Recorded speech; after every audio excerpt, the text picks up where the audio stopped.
the life of God I see. I can see the great peace too. I can see you whole and free.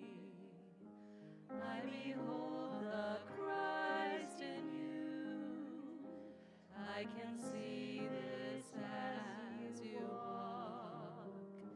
I can this in all you do. I can see this as you talk. I behold God's love expressed. I can see you filled with power. I can see you ever blessed. See Christ in you hour by hour. I behold the Christ in you. I can see that perfect one, led by God in all you do. I can see God's work is done.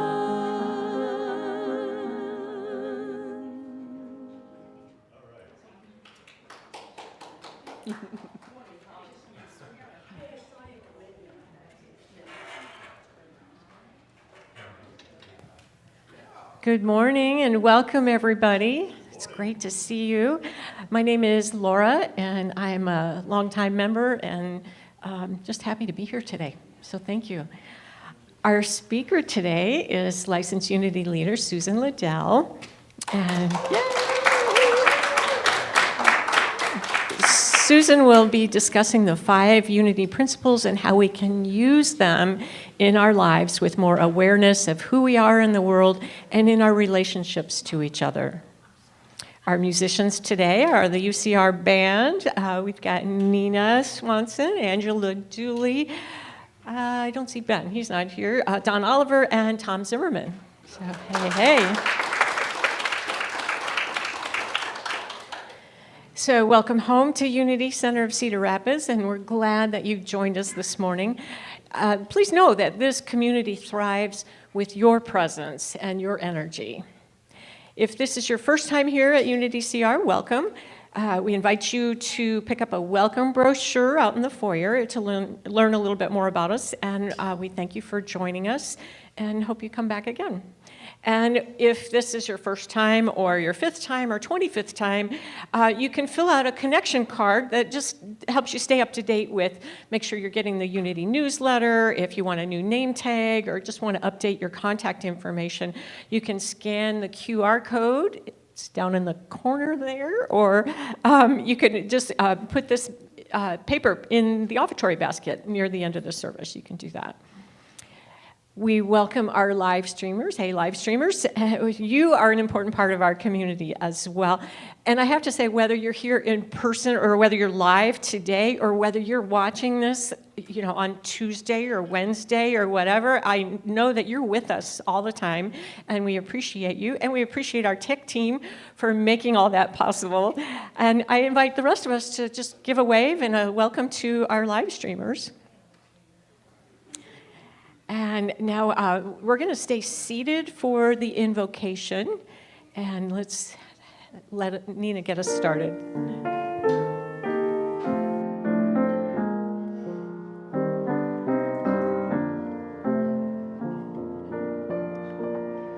There is only one presence and one power in the universe and in me.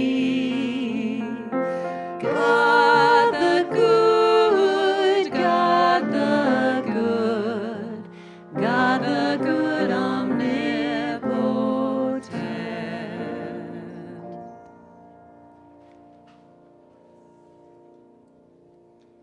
And now let's greet each other. You can stand up, greet each other with a handshake or a hug or a namaste. Peace be with you.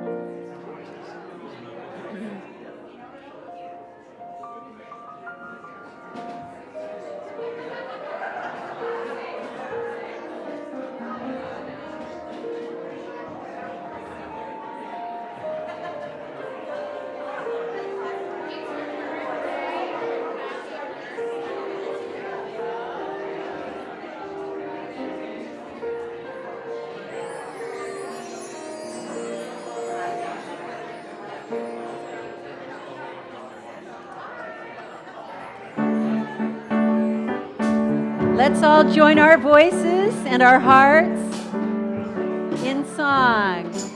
Put a little love in your heart. 1, 2, 3, 4. Think of your fellow man, lend him a helping hand, put a little love in your heart. You see it's getting late, so please don't hesitate, put a little love in your heart, and the world will be a better place, and the world will be a better place for you and me. You just wait and see. Another day goes by and still the children cry. Put a little love in your heart. If you the world to know, we won't let hatred grow. Put a little love in your heart, and the world will be a better place, and the world will be a better place for you and me. You just wait and see, wait and see. Take a good look around, and if you're looking down, put a little love in your heart. I hope when you decide kindness will be your guide, put a little love in your heart, and the world will be a better place, and the world will be a better place for you and me. You just wait and see. Come on, people, now. Put a little love in your heart. Each and every day. Put a little love in your heart. There's no other way. Put a little love in your heart. It's up to you. Put a little love in your heart. Come on now, come on now. Put a little love in your heart. Come on now. Put a little love in your heart. Put a little love in your heart.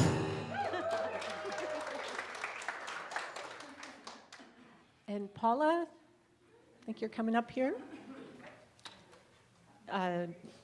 We're inviting the children to come forward. Yes. And while she's getting ready, somebody found some folded money in the parking lot, and if it was yours, you can identify it with me, or if you don't identify it, it will go in the offertory basket. So just if you lost something, let us know. I've got it, and we'll send the blessing out. So you ready, Paula? I'll pass this to you. Yes. Have one child here today. Oh, More coming. Maybe we should do this at the end of service. okay. At the end. Okay. So it'll be a blessing of some sort, right? Okay, we got it right. All right. But For their new school year. So we'll wait till we have more kiddos. yes, great. From my days with the youth ministry, I know that you can have one child at 10 o'clock and 10 children at 10 after. So they grow. But we will bless them as they go off to their classroom right now. We'll say this together. We love you. We bless you. We behold the light in you.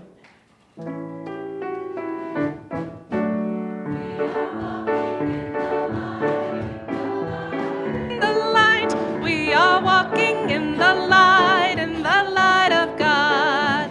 In the light, in the light, in the light, in the light, in the light, in the light, in the light of God. We have several announcements today. There's a lot going on here. This is a very vibrant and active ministry. After the service today, spirit groups or conscious living circles we'll have a training workshop. So if you're interested in starting a small group on any topic, or even just thinking about it, come to this workshop and learn how. Also in the community room, we're going to join the kids for a back-to-school ice cream social in the community room, if you like ice cream. Be sure to join the team at Unity Center of Cedar Rapids for the Especially For You walk race. The price goes up tomorrow, so if you want to join, there's a QR code up there, and you can find more information on the website as well. This is a special plug. If you want to just take a quick break during the week, you can have a centering prayer with Susan on Tuesday at 10:30 in the morning. You just register to get the email, and it's just on Zoom, but or Google Meet or something, and then it's just a time to be centered and still. There's no talking, there's no music. It's just being with other people and sitting in the silence. And you'd be amazed how addictive that is. You just crave it. You want to do it. So anyway, sign up to get the link and join us all for a prayer, centering time in the silence. Also on Tuesday is the True Tuesday group. They will meet at 6:30 on Tuesday. Unity in the Community, which is also known as our outreach and social action group, is taking shape. We have 2 organizing meetings planned, and we'd love for you to join the conversation. So come to either one or both of them. Bring your ideas, your passions, and your vision for how Unity CR can be a visible presence of service, love, and joy in our community. The first meeting is next Sunday, September 6th at 9 a.m. Also next Sunday, meet in Sacred Grounds and Books at 9:15 for a discussion of the booklet, Spiritual Keys to Overcoming Adversity.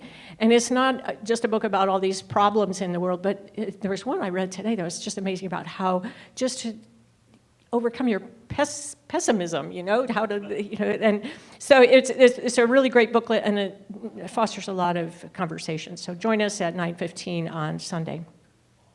After the service next week, there will be a Grounds and Gardens meeting and also an events team meeting. We have a couple of very exciting events coming up. On Wednesday, September 9th is World Day of Prayer. At 5:30 in the evening, there will be a potluck in Sacred Grounds and Books, and we invite you to bring a dish to share. And then enjoy an evening of transformation as we explore how love is alive with prayer, reflection, ceremony, games, and crafts.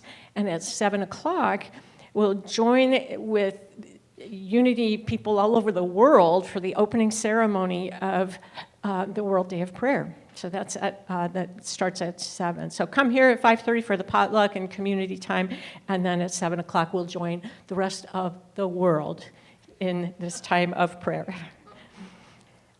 On Sunday, September 13th, we welcome Todd Dorman, who is a columnist and opinion editor at the Cedar Rapids Gazette, to share information and issues related to the upcoming midterm elections. And that will be after the service on September 13th at 11:15. And finally, today, our prayer partner is Paula Land. Well, you saw her a minute ago, but she is our prayer partner. So if you want to have a prayer or give a prayer or share a prayer, she'll be with you in the prayer room after the service.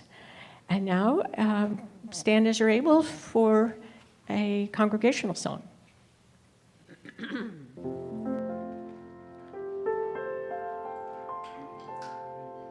Because Susan's talking about the 5 principles of unity, I thought we should do this song, which talks about using your thoughts to create your world.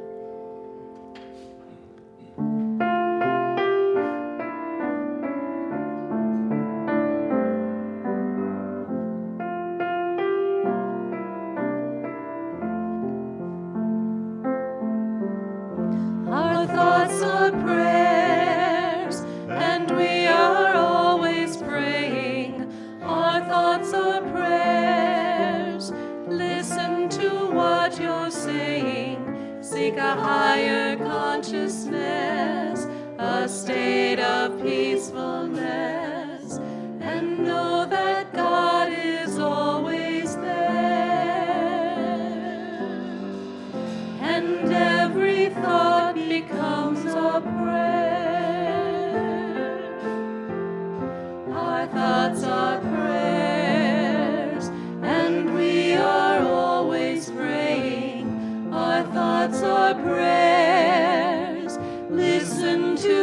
what you're saying. Seek a higher consciousness, a state of peacefulness, and know that God is always there.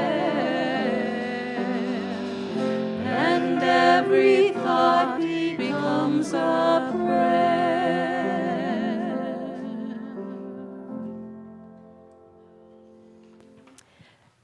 Before you sit down, please join me in saying our statement of purpose. Unity is a positive path for spiritual living.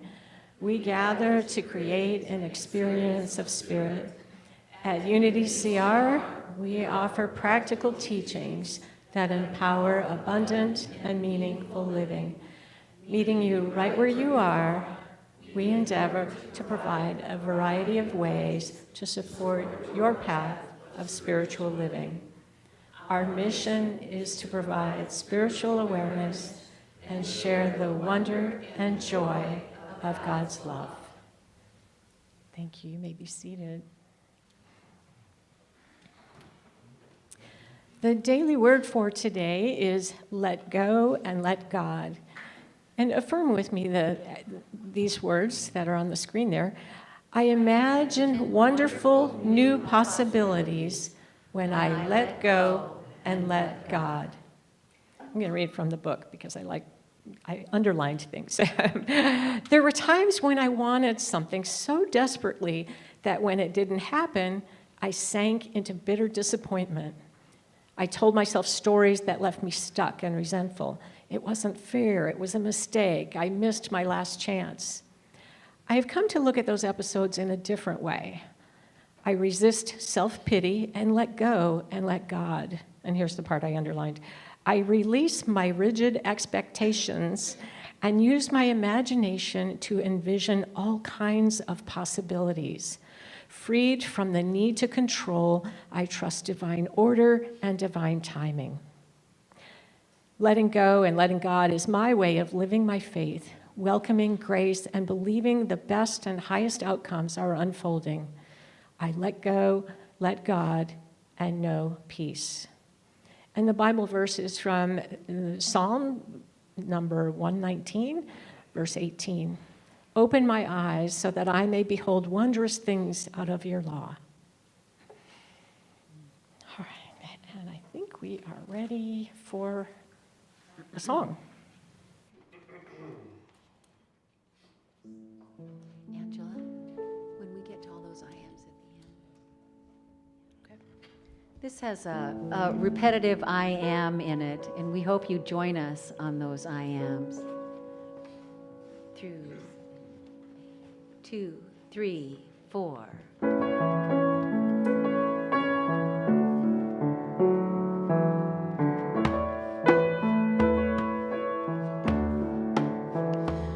I am made of the light that hung the stars in the night, a perfect thought that time began.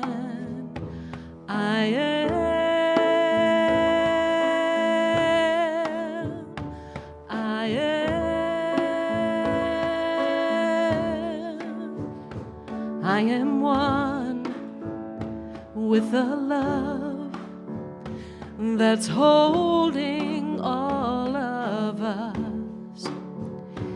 Its power in my hands.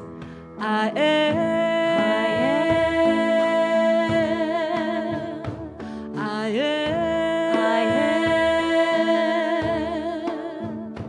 I am called by the voice that speaks of truth and joy, forever blessed where I stand. I am.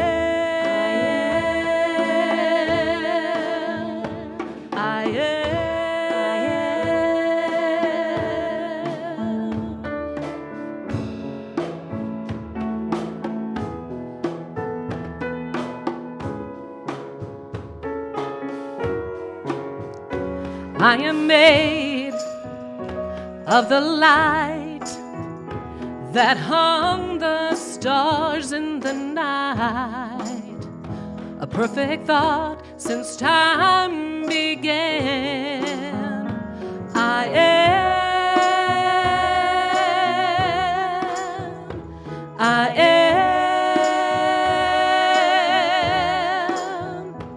I am one with a love that's holding all of us.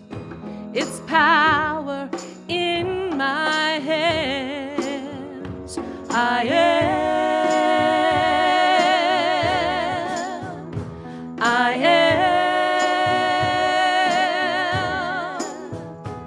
am called by the voice that speaks with truth and light, forever blessed where I stand.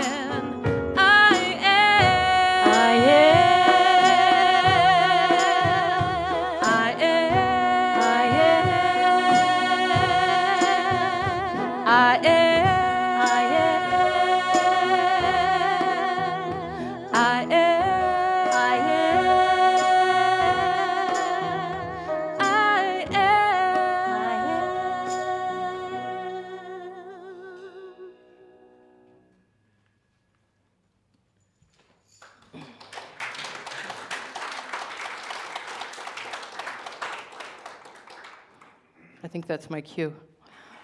Music ends, I'm supposed to get up here. So, all righty. So we're going to make sure this clicker works.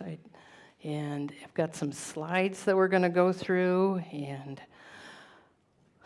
we're going to have a good time. So, many of you know me, some of you don't. So I'm Susan Liddell, and I'm a licensed Unity leader here at Unity Cedar Rapids.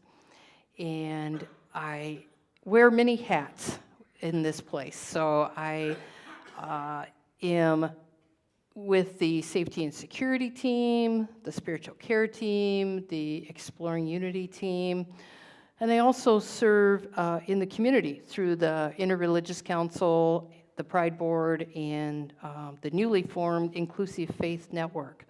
So that just gives you a little bit of background about who I am. So my path to unity, like I think many of us, was not a straight line by any means. Some of us were raised in unity and did it all our lives, but most of us were not. And so we arrived here by one way or another. And I was raised Catholic growing up, and did Catholic schools, and did Sunday Mass, and was very good about that, but I was also still in my parents' home at that time. So then I was no longer in my parents' home, and I was kind of lost as to where do I go. So there's quite a bit of time in my life when I wasn't going to any church at all. I landed at the Unitarians for a while, and then the events of September 11th happened, and I was lost. I did not feel like I had a spiritual home. But within 2 weeks, I believe, I landed here. I had a little familiarity with Unity, but eventually I landed here. So the idea is that I was searching for that spiritual home. And when I got here, I encountered Reverend Thelma. And many of you know her, many of you do not. And I think I've heard this story from several folks that were here. I spent the first probably year crying. I had never heard a message of such profound love, acceptance, and just unconditional caring. It was something I had never encountered. So I think many of us know that we reach that really quiet, unmistakable realization that says, I'm staying, this is my home. This is my spiritual home. So my path to becoming a licensed Unity leader began within a couple of years of attending, and I was licensed in 2009. And the story attached to becoming an LUL is that my wife Jan says to me one time, let's go to Moline for a class. And I'm like, okay. We were dating. It's like, and you know how that is. You're like, okay, we'll go. So one bright, sunny Saturday morning, we went to class in Moline, Illinois, and it was all uphill, downhill, whatever, from there. That's when my Unity studies started, my path towards LUL, and it was great. It was wonderful. I always blame her, though, when we're a little overwhelmed with stuff. I said, Moline, and she, yeah. We did this purposely and intentionally, we know that. So today we're going to talk about 5 principles. However, here's my caveat. As I started to get ready for this, I realized I could not talk about all 5 principles in 15, 20 minutes. Just no way. So we're only doing first 2 principles today. And I put a poster down here also. I stole this out of the strong room. So we're only going to do first 2 principles. Stay tuned. We'll do 3, 4, and 5 in October sometime. We'll get it on the calendar. So Unity, founded in 1889, Charles and Myrtle Fillmore in Kansas City, Missouri. Unity has a Christian foundation, but we know the Fillmores were very broad in their thinking and embraced a lot of different ideas and world religions, and developed publications, teaching, a prayer ministry. Okay, how did we get to 5 principles? Their great-granddaughter, Connie, who was then president of Unity School of Christianity, summarized Unity's teaching for Daily Word and condensed them into 5 essential points, and that forms the framework for our lesson today.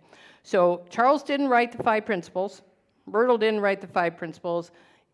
They're fairly recent in Unity history. So like I said, about a century later, so about 1989, roughly, is when they came about. You will also notice that there is many versions of 5 principles. Don't get excited about that. The essence is basically the same, okay? People just want to tweak them, rewrite them, play with them, that sort of thing. So we're going to go to the next slide. There we go. So I have a lot of resources that I used for this talk today. Ellen Davenport has a book called 5 Principles. This is in our bookstore. She wrote a book called 5 Principles for Kids. Great book. And, you know, it's a good place to start even if you're not a kid, just in the sense of getting your head wrapped around what the 5 principles are. And then, next slide. I also used Paul Hasselbeck's Heart-Centered Metaphysics for my talk as well. So I'm deeply indebted to both of those individuals for helping me to create this talk. I'm also indebted to my newest best friend, AI, for helping me write this talk. So whoever that individual is, I'm grateful to them. Next slide. We also have a book called 5 Principles out in our bookstore.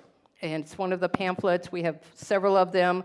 And if we run out, we'll get more. So this, again, is another great idea around, these are short essays around each of the 5 principles written by spiritual leaders. Next slide, thank you. So 5 principles. Good way to remember is with the hand. First principle, God is. Second principle, I am. I think. I pray. I live. Okay? Easy to remember, easy to hang on to, literally. So that's a really great way to start. All right, next slide. What's principle? What do we mean when we talk about principle, okay? And if you're like me, I always have to think about, is it A-L or L-E on the end? I have to, it has to be a pretty conscious thought for me. But it's a rule, it's a law that never, ever changes. 2 + 2 = 4. Nobody cares who you are, where you are, what you've done, what you might believe. It's still a principle. It doesn't change, okay? So that's really the foundation for what we're going to talk about today. Next slide. God. First principle, we're going to talk about God, okay? What what is, I don't know. How do you talk about God? How do you define it? How do you think about God? What's your thoughts about God? So we're going to talk about our thoughts and our perceptions and our beliefs and our challenges around an idea that is both universal and timeless. Next slide. First principle, God is absolute good and everywhere present. Okay? Now, people have said we could just stop there. If we just, that's first principle, we're done. God is absolute, good, and everywhere present. Source of all knowledge, source of all life and love. If God is omnipresent, where could God possibly be absent? Okay? Can we know God in the stars, in the rocks, in animals, in people, in love, creativity, and wisdom, and in all that we are and all that we exist in God? We could never be truly separated from this universal presence. Okay? And that's a really, really key, important point. Laura taught youth ed for many years, and what I always remember, there is no spot where God is not. Okay? It just isn't true. There is no void, there's no absence, there's nothing that we can change about that. And I know we can get into horrible things that happen, we can get into trauma and things that are really hard for us to manage as humans. God is still in that situation. There's no place where God is not. Next slide, please. Butterworth, oh, that's a little small. Butterworth, God is spirit, present in its entirety, in every point, at every point, in space, and at the same time. Okay? This is a really important point. God is spirit, present in its entirety, at every point in space, at the same time. So we're trying to define the undefinable, and that's not probably an easy task. But we can approach it through our experiences and maybe through metaphor. The Apostle Paul said that in God we live and move and have our being. So what might it mean to say that God is expressed as us? The presence permeates us and all that we are. Here's the analogy. Think of air. It is within and all around us. Does air watch over us? No. Does air judge us? Does air care whether we hold our breath or breathe deeply? Air just is. So imagine that same ever-present reality as love. Imagine that as presence and as God. There is no spot where there is not air. There is no spot where there's not God. And we are made of that air. We are filled with that air. And you can't define it. There's not a place in our body where you can say, there it is. It just is. Next slide, please. Emily Cady says, no, this is Paul's book, sorry. I have a slide in here that this is fun. All right. God is not a being or a person having life, intelligence, love, power. God is that invisible, intangible, but very real something we call life. God is perfect love and infinite power. God is the total of all these, the total of all good, whether manifested or unexpressed. I like that last part of that. Whether manifested or unexpressed. Again, go back to air. Air doesn't care whether you're expressing it or not. It's just there, okay? So if we move a little bit further, next slide. How do we think of God? What's our image, our relationship, our perspective on God? So Ellen Davenport, in her book that I showed a moment ago, talks about what would a God for grown-ups be? Your God is not the same you had when you were 6 years old. Probably not the same one when you were going through adolescence, okay? Probably not the same one when you went through the trials and tribulations of early adulthood. So how does your God evolve and change? And is that okay? Is that something that we should be concerned about, or is it just who our God is? So, meaning as an adult, how would you describe your God? And here's another image, or another question I wanted you to think about. What was that image when you were growing up? Next slide. Here we go. True? Okay. Yeah. And you may or may not be there today, and it doesn't matter. You might be still in that imagery today, and that's okay. Everybody's going to be where they're going to be on that spectrum of their relationship with God. So, was God for you near or distant, loving or judging, personal or mysterious? And whether or not we were raised in a church, most of us have inherited a concept of God simply because of the culture that we live in, okay? And so the question I say is, has that concept stayed the same or evolved? Have you moved beyond familiar images, the white-bearded man on a cloud, the wrathful figure throwing down lightning bolts, the tantrum-throwing God? Have you moved toward a God of absolute love?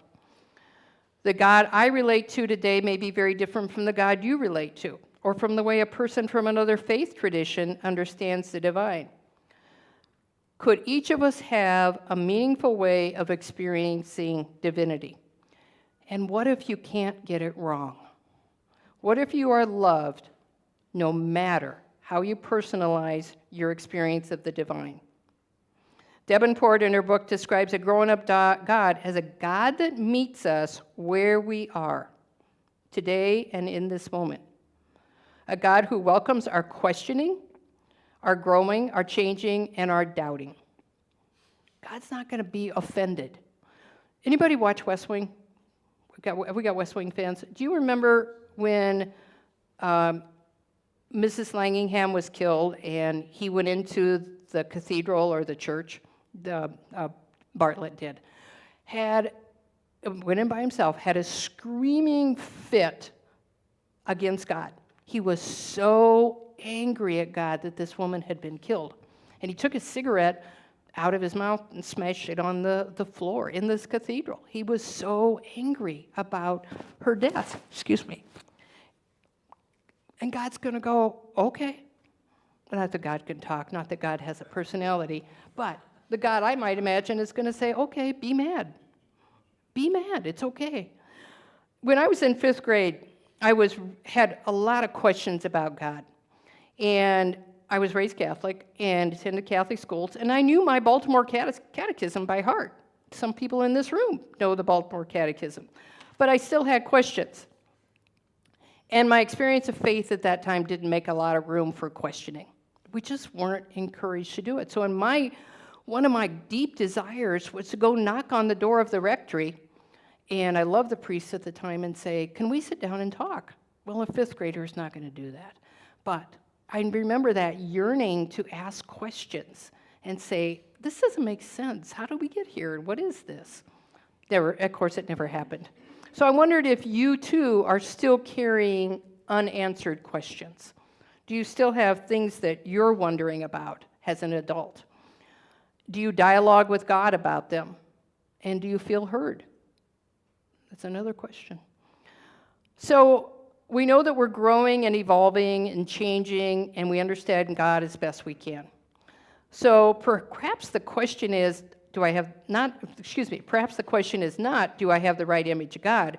Perhaps the better question is my image of God spacious enough to expand with each new spiritual insight? Can my God handle my doubts, my questions, my fear, my anger? Secondly, a grown-up God is not Santa Claus, okay? And I don't mean the gift-giving part, I mean the naughty and nice list, okay? That doesn't exist. That's not the God of, least of my being. Nobody's keeping score. You're not going to arrive at the pearly gates with somebody with a checklist that says you did this and you didn't do this. God's not Santa Claus. God's not keeping score for us. So as we move through this idea of God, what limit are we willing to release? And what would we change? What would we change if we truly trusted that we are unconditionally loved by this presence? Always have been, and always will be. Oh, it's good.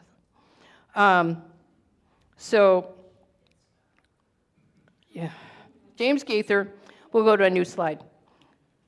James Gaither talks about these in the Essential Charles Fillmore. He challenges the image of a personal, human-like God who changes, becomes angry, condemns, favors people over others, and rules arbitrarily.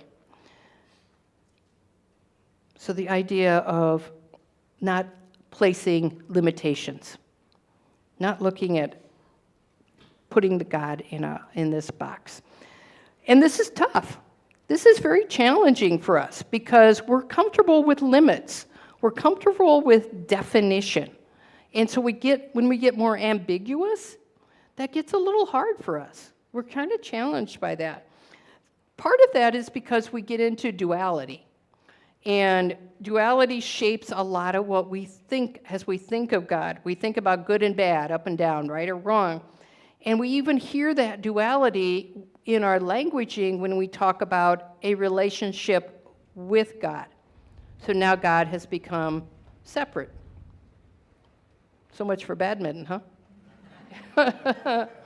So we've now put God as a separate being, praying to God. Okay, so I'm here, and here's God, because I'm praying. No, hang on. We're praying from our divinity, not to a God.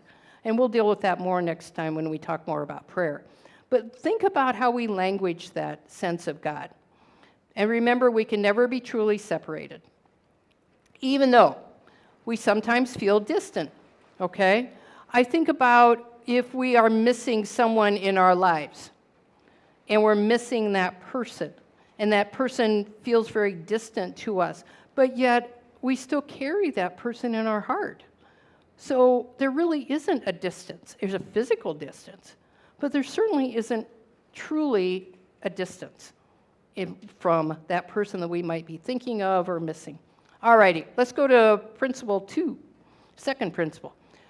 Human beings have a spark of divinity within them. Their very essence is of God, and therefore they are also inherently good.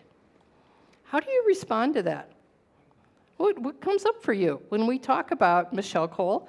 What comes up for us? What comes up for us when we know that every person has the essence of God? Again, that idea, there is no spot where God is not. Okay? So we know that the essence of God rests within every individual. It can't be any different. Okay? We know that we are a part of that divinity. We are that. Peace always puts a box around it. But we are that piece of divinity as human beings. And because, back to first principle, God is good, we are good. 2 principles. Remember, principles are fact. But they're law, okay? So principle 2, human beings have a spark of divinity within them, and their essence is of God. Therefore, they are inherently good. Now, we can always get into human behavior, and we're not going to go there today, okay? We know we can deal with that. We've all done stuff that we're not proud of. But the divinity does not change. Scripture backs this up. Jesus answered them, "Is it not written in your law, I said, you are God's?" John 10:34. And in John 14:12, "Very truly I tell you, the one who believes in me will also do the works that I do, and in fact, greater works than these. Okay? So there's a real affirmation in those scripture passages that says we are of this divinity. So we also know that God is both transcendent, all there is everywhere, and immanent, present within the physical world and in each of us. So God has these characteristics: immanent, within, and transcendent, all there is. Next slide. Imago Dei, image of God. If God is all there is, how could we be anything but these expressions of the divine, the Imago Dei? I am an expression of God in human form, and my essence is of God. The same divine life is expressed in a tree, a sunset, or a newborn. Anybody see the sunrise this morning? About 7:30-ish, somewhere. Fabulous sunrise this morning, and the eclipse. Because God is everywhere present, as I've said, we can never be truly separated. Next slide. All right, so here's an analogy. This might help us to kind of solidify a little bit about what we're saying. So the relationship between a wave and the ocean. Okay, a wave, each wave is distinct. I can point and say, oh, there's a wave. Yet it is never separated from the larger whole, okay? The wave can rise and curl and fall without ever becoming anything other than ocean. It shares the same water, salt, and minerals. But we can still, like I said, we can still say there's a wave. In the same way, each person has a distinct life and personality while remaining an expression of the divine presence.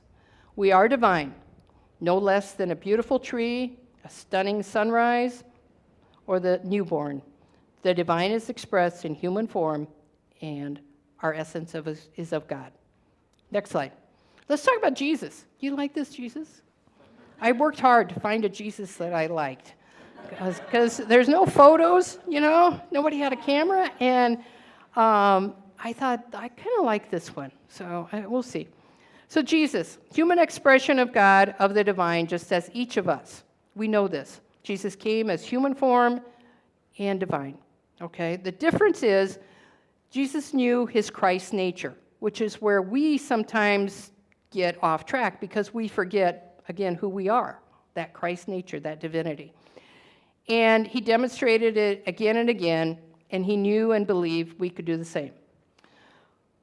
So what would it mean to take his words seriously? I think we struggle to imagine ourselves on the same spiritual continuum as Jesus. We place him above us or see him as fundamentally different than us. Oh, I couldn't do that. That's not me. I don't know how he did those things, but those are things I can do. But what was his message? What if Jesus did not come merely to show us who he was, but to reveal who we are? Let me repeat that.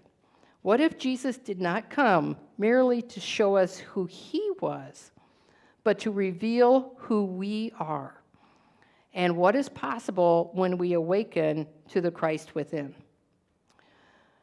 Davenport continues to work with the wave analogy. She said, imagine Jesus has one wave in the ocean saying, look, we're all made, imagine Jesus has one wave in the ocean, and he says, look, we're all made of the same water, salt, and minerals.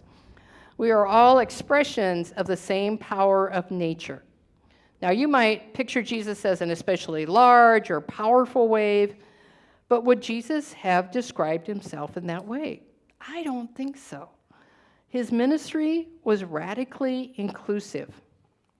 He continually invited others to recognize the divine life within themselves. His message was not, see how different I am. His message was, see what is true for all of us. He demonstrated healing and what we call miracles because he lived from his Christ nature, his oneness with the divine. And it's not unique, and it's the divine potential within all of us. So for me, what is so powerful about second principle and every one of us, that every one of us is a divine being because we come from divinity. I came into this world carrying the genetic inheritance, physically, I came into this world carrying the genetic inheritance of countless generations before me. In a similar way, I carry the qualities of my divine source because I am an expression of that source. And if that source is pure goodness and love, what must be true of my deepest nature? Beneath all the fears and the mistakes and the stories that I've gathered along the way, I came into this world whole and perfect in spirit. And so did you. Let's do meditation. Find yourself in a comfortable spot. Nina's going to play underneath a little bit. I want to leave you with two simple reminders before we get too far into our quiet time. When you encounter beauty and kindness and courage and grace, and pause and say, God is here. When you doubt your worth or forget the sacredness of another person, remember, the life of God lives in me and in you. And when we forget, we simply remember again, returning to presence, to our divine identity, and to love. All right, so I know you're already comfortable and in your seats, so just become relaxed. Close your eyes if it's comfortable for you. Allow your hands to rest easily. Take a slow, gentle breath in. Now breathe out. Releasing for a few moments the need to do, the need to solve, the need to be or become anything in this moment. Take another easy, deep, quiet breath. Feel the surface, the chair supporting you. Let your shoulders soften, let them drop, and let your heart be quiet for a moment. Unity's first principle reminds us God is absolute good and present everywhere. There is no place where divine life is absent. The presence is here, in this room, in the silence, in each breath, and in every circumstance, even those we do not yet understand. So as you breathe in, silently affirm, God is here.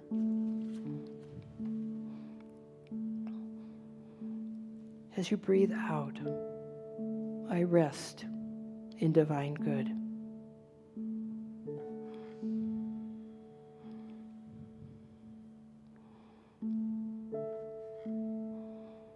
Now let this truth expand beyond this moment. Divine good is present in your home, your work, your relationships, and the path before you.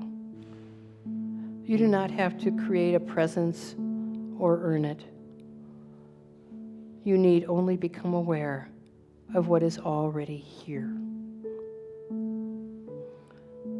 Unity's second principle reminds us that the essence of God lives within every person. Beneath every role, every worry, every regret, every old story, there is a divine spark. Whole, worthy, loving, and good. Bring your attention gently to the center of your being. Imagine a quiet light there, not a light you must force, but one that has always been shining. Become aware of that light. And with your next breath, silently say, the life of God as me. Let that same light remind you of the divine essence of every other person, We may express it imperfectly, we may forget for a time. Yet our deepest nature remains rooted in the one life. Silently affirm with me, God is absolute good, everywhere present. I am an expression of that divine good, and every person carries this sacred essence.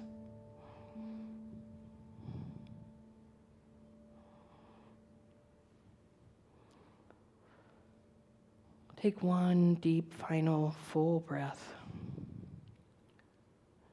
And as you exhale, release any thought of separation. Rest in the simple assurance, God is, and I am one with the one.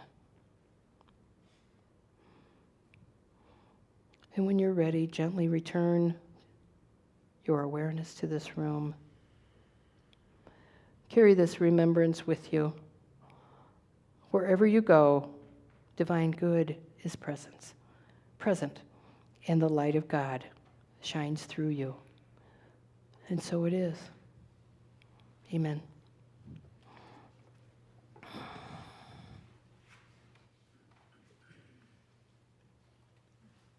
Thank you, Susan.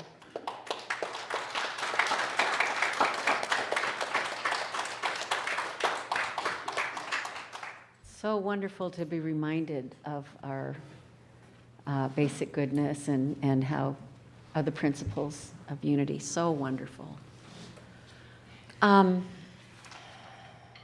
When we picked this song to do, we didn't know that Dolly Parton was going to pass on, but what a nice tribute it is to sing this song during this week when we're all hearing so much about one, especially, wonderful human being, just like all of us. So this is a song she wrote. I believe, this is what I've heard, that it was after she had a bout with breast cancer, and she went into remission and wrote this song about that.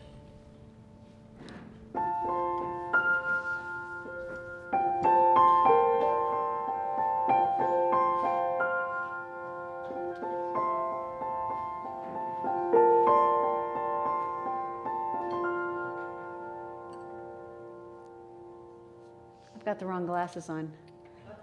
I can't see the light of the clear blue morning with those glasses. Let's try that again.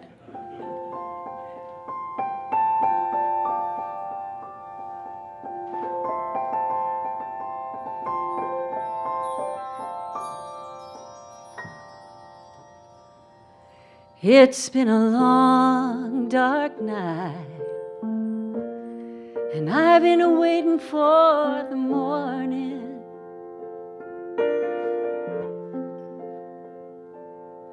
It's been a long, hard fight, but I see a brand new day dawning. I've been looking for the sunshine. I ain't seen it in so long. Everything's gonna work out fine. Everything's gonna be all right. It's gonna be okay. 'Cause I can see the light of a clear blue morning. I can see the light of a brand new day. I can see the light of a clear blue morning. Everything's gonna be all right. It's gonna be okay.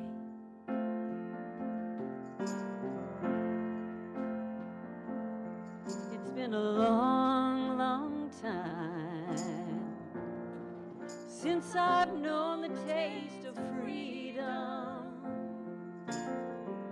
Those clinging vines had me bound, but I don't need 'em. I've been like a captured eagle. An eagle's born to fly.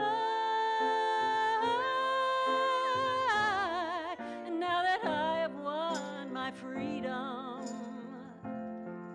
Like an eagle, I am eager for the sky.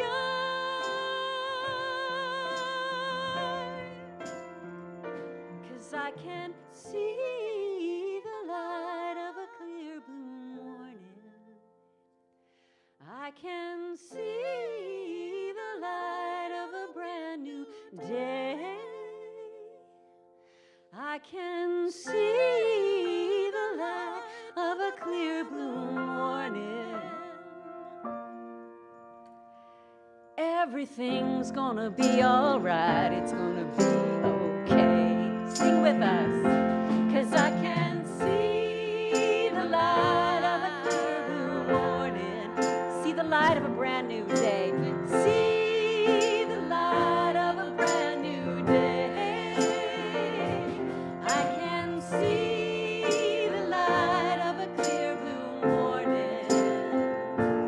Everything's gonna be alright. Everything's gonna be alright. Everything's gonna be alright.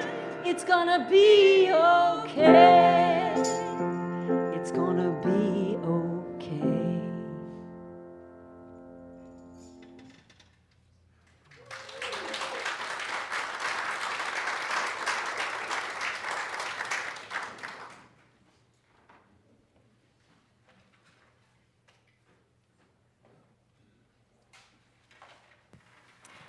There are tissues in the seat in front of you there.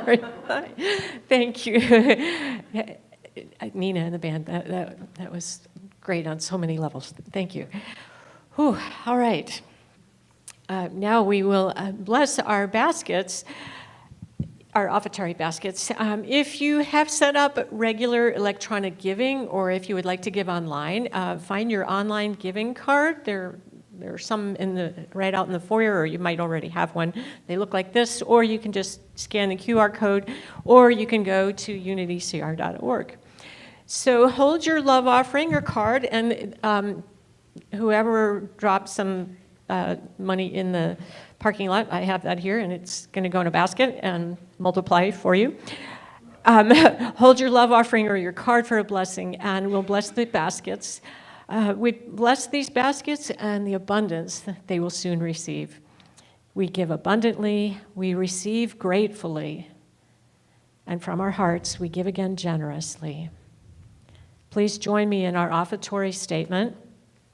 Divine love, through me, blesses and multiplies all that I am, all that I give, and all that I receive.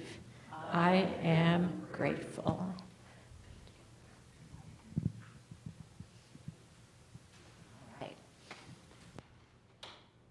1 and a 2 and a 3 and a 4 and 1. A little bit faster. 2 and a 3 and a 4 and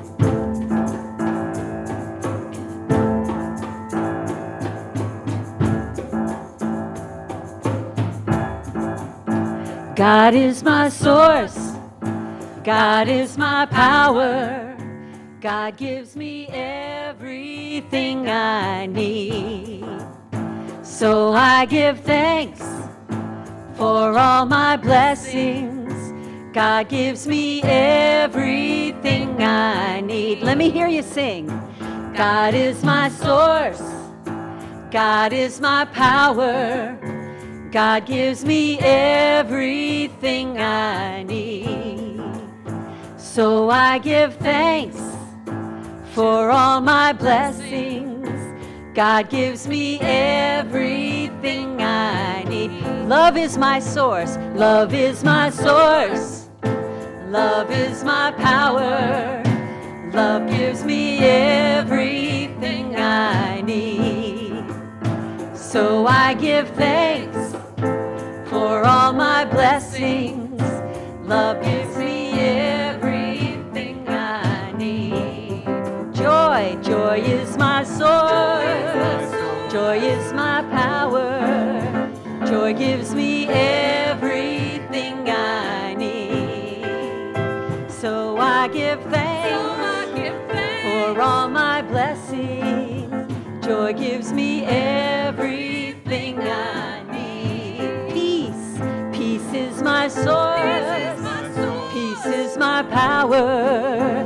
Peace gives me everything I need. So I give thanks for all my blessings. Peace gives me everything I need. God is my source. God is my source. God is my power. God gives me everything I need.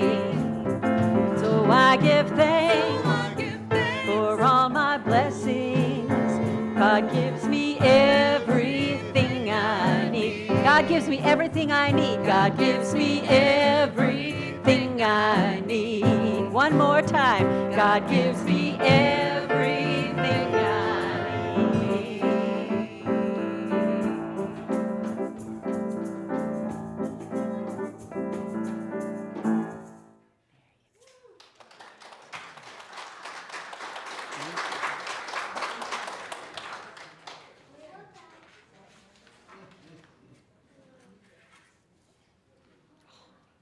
As the ushers are coming forward, I just want to speak of our gratitude for the beautiful flowers and arrangements we have here. It's just amazing. Love it.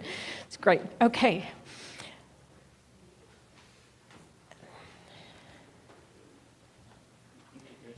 Okay, great. Yes.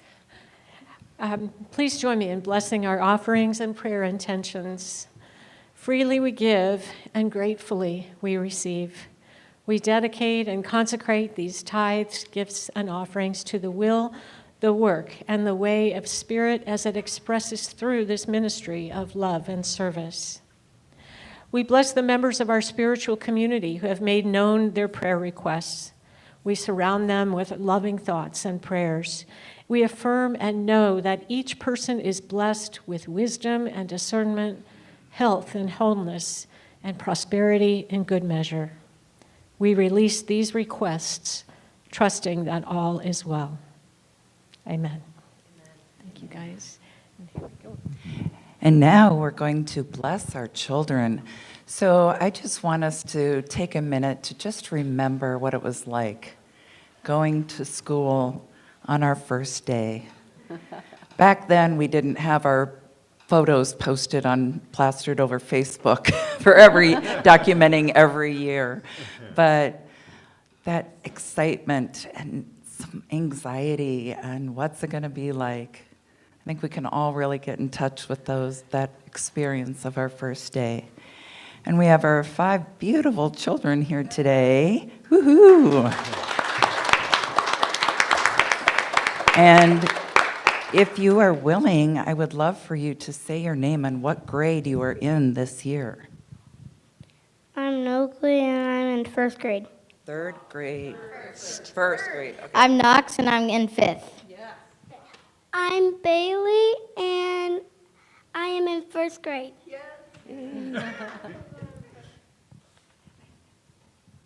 What's your sister's name? I'm Rachel. I'm in 5th grade. This is my little sister who is currently in 3rd grade. That's Alara. We got 2 5th, 3rd, 1st. Wonderful. So we're going to do a blessing for you today. May every child step through the school doors this school year with a brave heart, a curious mind, and a deep sense of belonging. Replace their worries with a steady calm and fill their classrooms with friendship, joy, and a lasting love for learning. For our teachers and staff, and that includes our YFM teachers, bless our educators and school staff with patience, wisdom, and passion. Grant them the strength to nurture every unique gift in their students and create safe, welcoming spaces where everyone can thrive. For our families and community, give parents and guardians peace of mind and strength. Unite our community in support of our schools, making love, kindness, and respect the foundation of all we do. And in closing, we offer this prayer and blessing in unity and faith, trusting in divine grace to guide our children safe, sound, and inspired all year long. And so join us in our unity blessing. We bless you, we love you, we appreciate you, and we behold the Christ in you. Thank you all. Thank you, kids.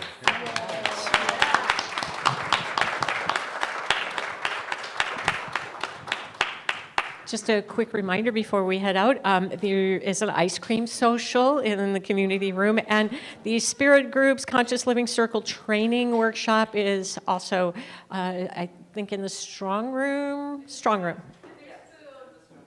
What? And there's food, yeah, of course. Not just ice cream, there's other food as well, right? All right, now, please stand and join me with the closing song.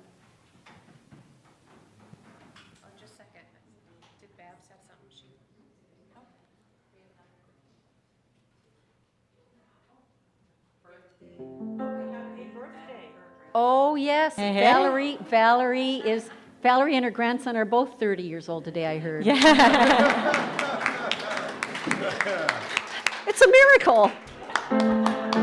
Day to you, happy birthday to you, happy birthday, dear Valerie and grandson.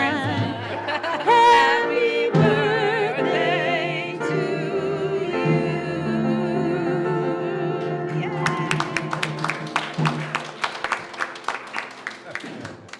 Ready? We're going to sing the peace song.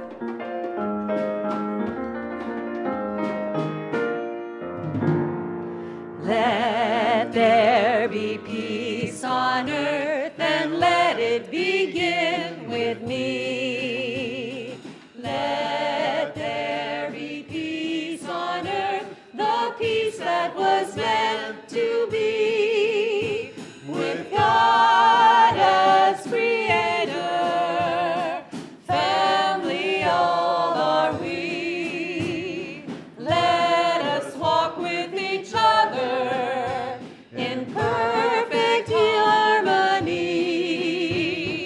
Let there begin with me. Let this be the moment now.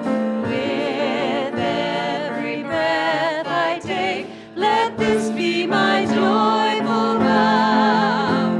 To take each moment and live each moment in peace eternally. Let there be peace on earth, and let it begin with me.